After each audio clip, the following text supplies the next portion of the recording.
ഏതാണ്ട് ഒരു 2-3 സീസൺ മുമ്പ് ഇന്ത്യയുടെ ഇപ്പോഴത്തെ ടെസ്റ്റ് നായകനായ ശുഭ്മാൻ ഗിൽ അദ്ദേഹം ബാറ്റിംഗിൽ ഇറങ്ങുമ്പോൾ അദ്ദേഹം റൺസുകൾ നേടുന്ന സമയത്ത് ആ സമയത്ത് സാറ ടെണ്ടുൽക്കറുടെ പേരും സച്ചിൻ ടെണ്ടുൽക്കറുടെ പേരും ഒക്കെ ചാനലുകളായി വരാറുണ്ടായിരുന്നു.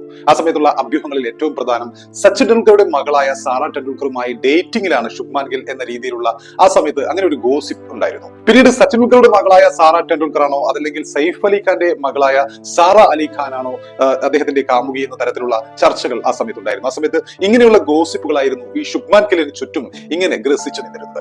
പക്ഷെ അപ്പോഴും ഏറ്റവും പ്രധാനപ്പെട്ട കാര്യം അദ്ദേഹം റൺസ് കണ്ടെത്തുന്നുണ്ടായിരുന്നു.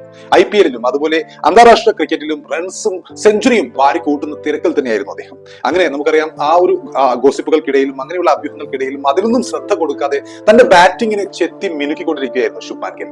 ആ സമയത്ത് നമുക്കറിയാം മറ്റു യുവതാരങ്ങൾ പൃഥ്വി ഷായൊക്കെ ശുഭ്മാൻ ഗില്ലിന്റെ ഒപ്പം കളിച്ചവരാണ്, അണ്ടർ-19 തലത്തിൽ ഒപ്പം കളിച്ചവരാണ്. പക്ഷെ ഇപ്പോഴത്തെ പൃഥ്വി ഷായുടെ അദ്ദേഹത്തിന്റെ അവസ്ഥയും ശുഭ്മാൻ ഗില്ലിന്റെ അവസ്ഥയും തമ്മിൽ താരതമ്യപ്പെടുത്തി നോക്കുമ്പോൾ ഒരുപക്ഷെ നമുക്കറിയാം പൃഥ്വി ഷാ ശുഭ്മാൻ ഗില്ലിനേക്കാൾ കഴിവുള്ള താരം, അല്ലെങ്കിൽ ഒരു ലാറയുടെയും വീരേന്ദ്ര സെവാഗിന്റെയും സച്ചിൻ ടെണ്ടുൽക്കറുടെയും ഒക്കെ സങ്കര ഇനം എന്ന രൂപത്തിൽ പൃഥ്വി ഷാ വന്നപ്പോൾ അദ്ദേഹം ആദ്യ ടെസ്റ്റിന്റെ അരങ്ങേറ്റത്തിൽ തന്നെ സെഞ്ചുറി നേടിയിരുന്നു. അപ്പോൾ പൃഥ്വി ഷാ വന്ന സമയത്ത് അങ്ങനെ ചില കണക്കുകൂട്ടലുകൾ ആളുകൾ, അങ്ങനെ ഒരു താരതമ്യപ്പെടുത്തലുകൾ അന്ന് ആളുകൾ നടത്തിയിരുന്നു. പക്ഷേ അതേ ശുഭ്മാൻ ഗിൽ പൃഥ്വി ഷായ്ക്ക് ഒപ്പം കളിച്ചിരുന്ന അന്ന് അണ്ടർ-19 തലത്തിൽ പൃഥ്വി ഷായ്ക്ക് ഒപ്പം കളിച്ചിരുന്ന ശുഭ്മാൻ ഗിൽ ഇന്ത്യയുടെ നായകനായി വിരാജിച്ചു നിൽക്കുകയാണ്.